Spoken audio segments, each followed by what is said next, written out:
Nerd Reactor. Rob Camera guy. Silva, Fanboy Nation. Yep. Right.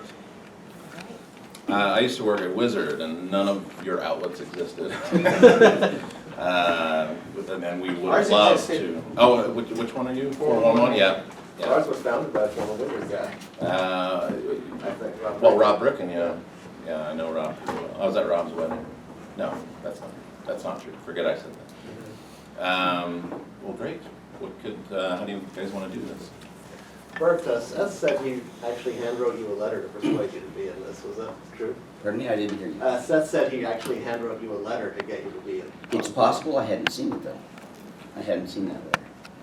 I will say, just on that topic, we weren't going to include the Adam West and Burt Ward and characters unless the actors themselves agreed to do it. And so we really, made a point to reach out and be really specific about what we were going to do, and because it was really important to get them.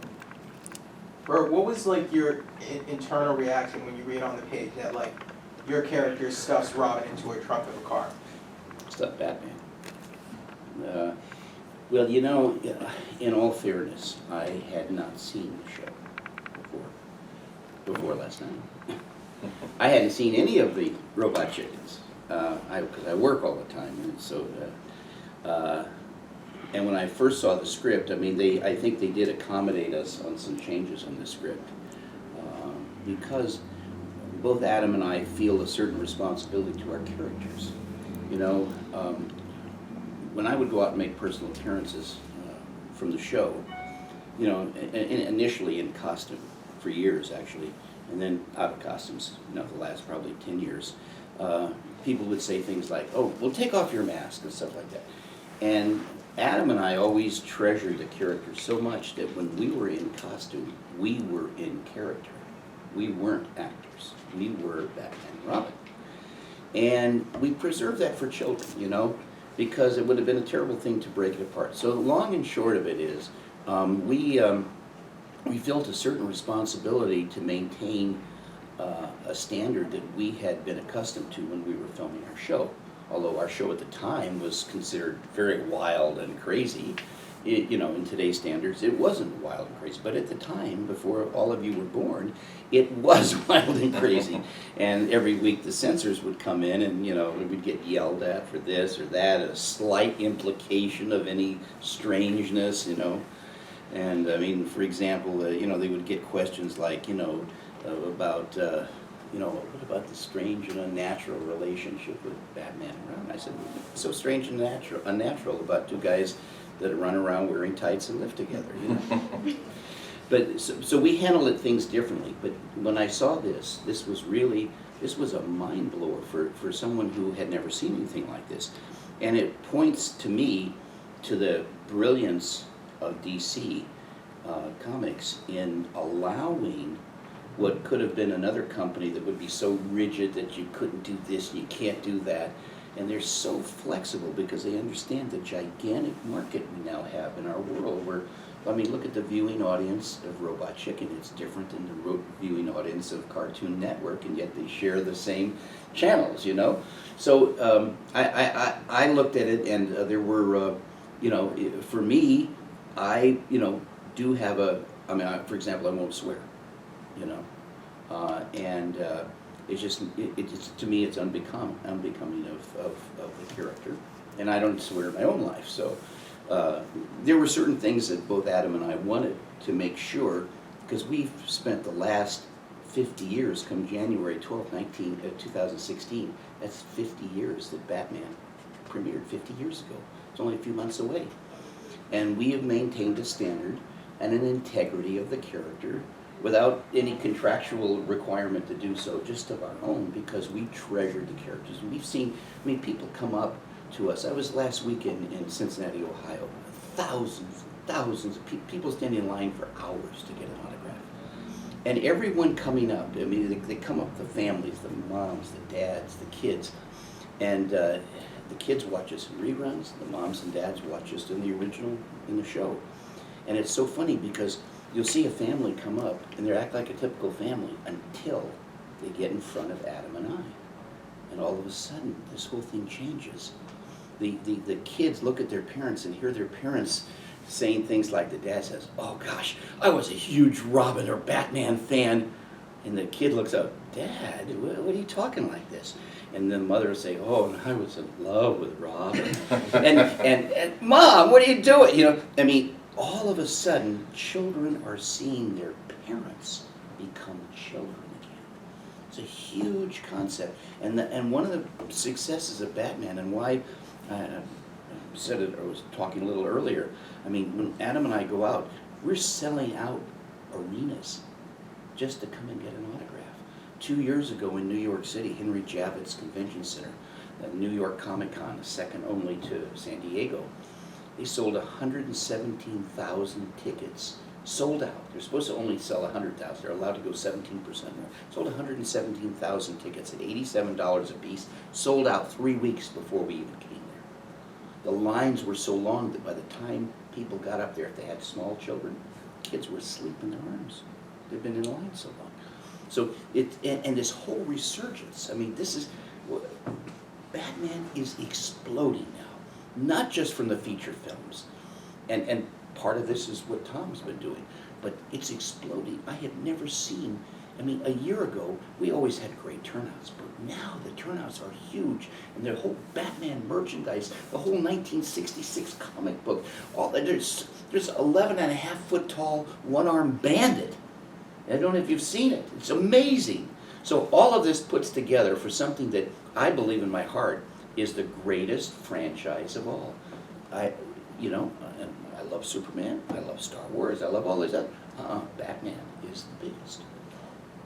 Now, Tom, I wanted to ask, before Yvonne passed away, was there any talk of having her be a part of the special as well? Because I know you guys had done animation and voiced Batman and Robin and the new adventures with Batmite and everything else, so was there any talk with Yvonne prior to her passing? There wasn't, and I think it was a real missed opportunity.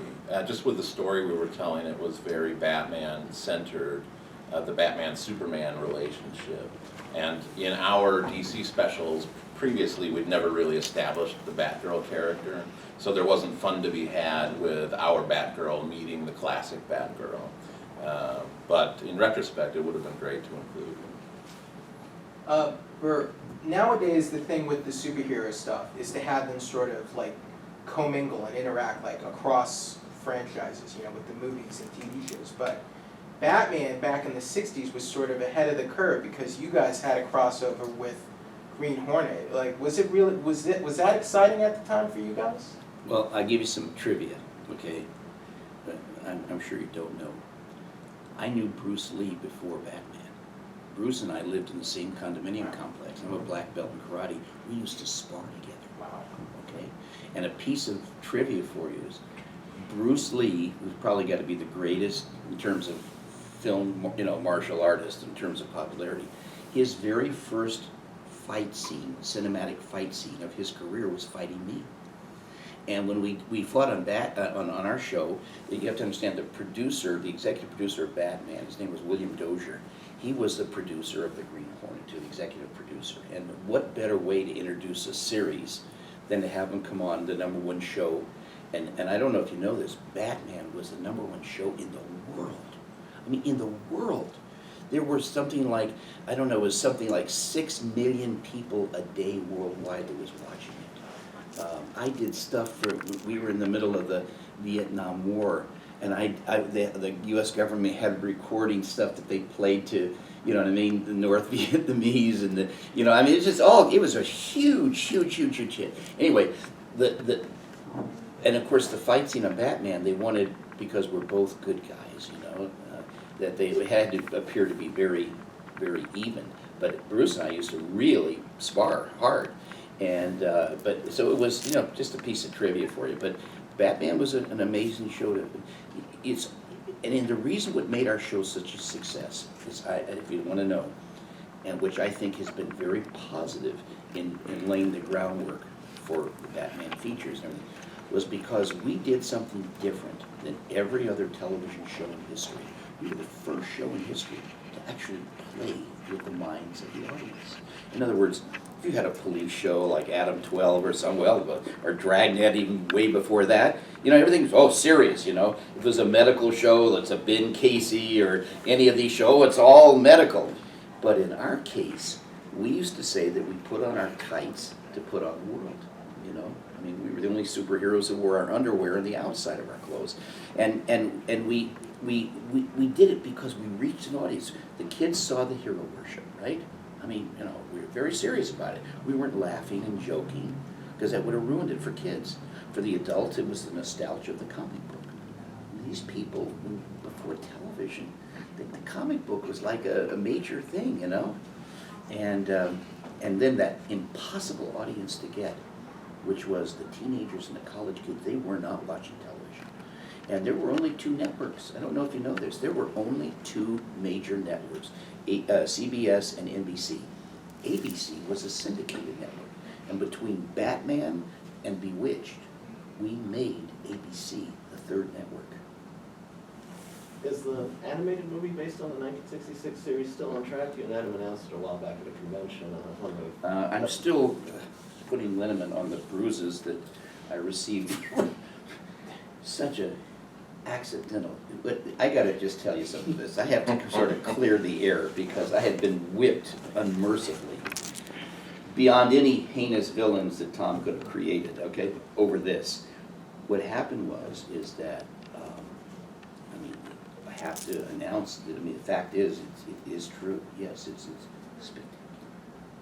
If I dare, it's so funny, I've already done my dialogue, okay? 171 pages of dialogue. And DC and Warner Brothers said to me, Burt, we want you to do an interview about this. They're not, this is for the DVD, for the bonus material. They had been so upset over me simply in a little hotel room in Charlotte, North Carolina, where I didn't see a single camera. You understand? And we're just doing a panel, and our agents are out there, and I said, and I don't know why, it's like Adam and I don't rehearse anything. We get out there, and neither one knows what the other's going to say, and we tease each other unmercifully, because we really are very fond of each other. But somehow I said, well, because there's been so much, you guys are going to get together, this and that, and so, I said, yes. I said, well, I don't know if we can talk about it. I'm looking out at the agents, I say, but we do have something that we're doing. And Adam, sitting next to me, he's such a funny guy. I wish he could be here today. He couldn't, but you would love him. And he says, of course we can talk. We can do whatever we want. Those agents work for us. And, he's so great. He's so unfiltered. And just, you never know what you're going to get with Adam.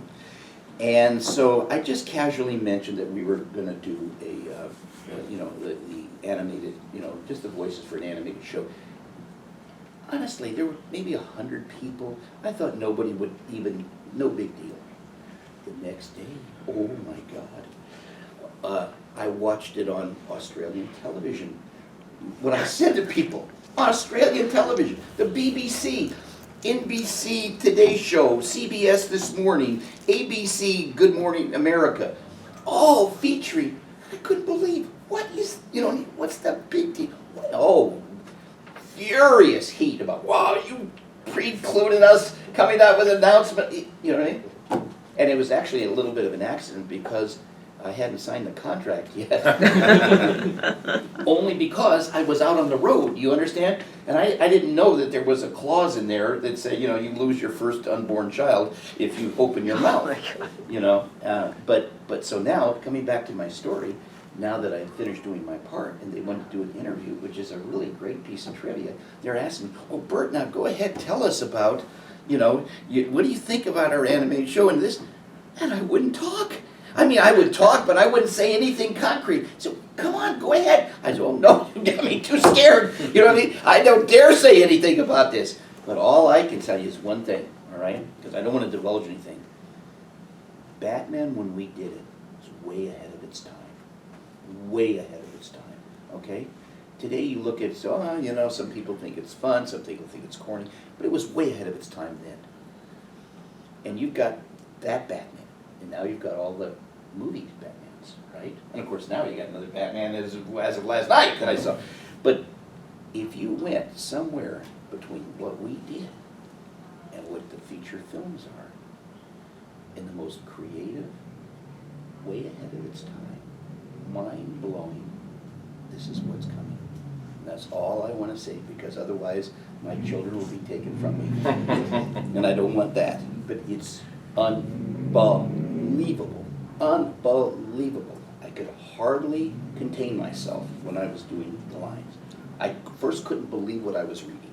There was a huge, not what you ever would think. There's no way I'm guaranteed you'll all be blown away. And at first I was just so disturbed by it. I said, I don't know, maybe somebody got in there and did something to the script, you know, but no. And it, you know, and it's kind of like what you've done. It's just absolutely brilliant. And it's way ahead of its time, but it won't be out for, I understand, another year. Tom, Last question. Tom, so back in the old Toy Fair days, the Twisted Toy Fair Theater, did you work on the story that had the Megoville characters going up against the famous Covers characters? Right, yeah, that was really early on. There was a series of Mego-like characters that Toy Biz, was it Toy Yes, Biz at the it was time? Toy Biz at the time. I was one of the writers on that. The other writer, Pat McCallum, was actually working on I the just thought that story. was a brilliant story. I was just curious about, you know, getting to write that story. And I feel like, what I love about that style, I feel like some of that sort of spirit got brought over to Robot Chicken as well. Yeah, I used to work at Toy Fair, which was a toy magazine, and we would do comic strips using photographs of actual action figures. Huh. And a lot of that, we had to be, you know, when you write word balloons, you have to be very punchy and short, otherwise you're drowning the reader and getting rid of the art. And so a lot of the, I feel like Robot Chicken sprang from just that economy of telling jokes on the page for years in Wizard and Toy Fair. It definitely played a role. And also my favorite, the Wizard Bunny and Keep Squeezing Them Monkeys Laugh. Right. Do you remember those? I do, yeah. Jim McLaughlin was and Pat McCallum were the creative forces behind that. And they're still working in the, you know, tangentially in the comics business now. All right, guys. I just want to add one thing. Yeah. Have any of you guys seen the latest Batman merchandise? Uh-oh. No, I'm gonna tell you something. If I can find it, I wanna show you, an image, okay? That the technology is so amazing in today's world that you cannot tell. Oh, excuse me here. Wrong show. But it's so lifelike, you cannot tell these figurines from us. Have you seen them? I've seen the ones they've made of you guys. Well, wait a minute, have you seen the one, I've gotta show you this, we have to take them in for them to see this, because Okay. this is what's really going to, it's changing everything, our world, the technology is so amazing. If I can find this, I just want you to see, I've got the Mattel figures of you and Adam and, here's the giant, Joker. the one-armed bandit, you seen that? oh wow. Yeah. I played it. Yeah, but what I wanted to show you is something that the quality, I mean, the technology is just so, of the merchandise, and this is There's gonna. not enough money in the world for me to buy everything.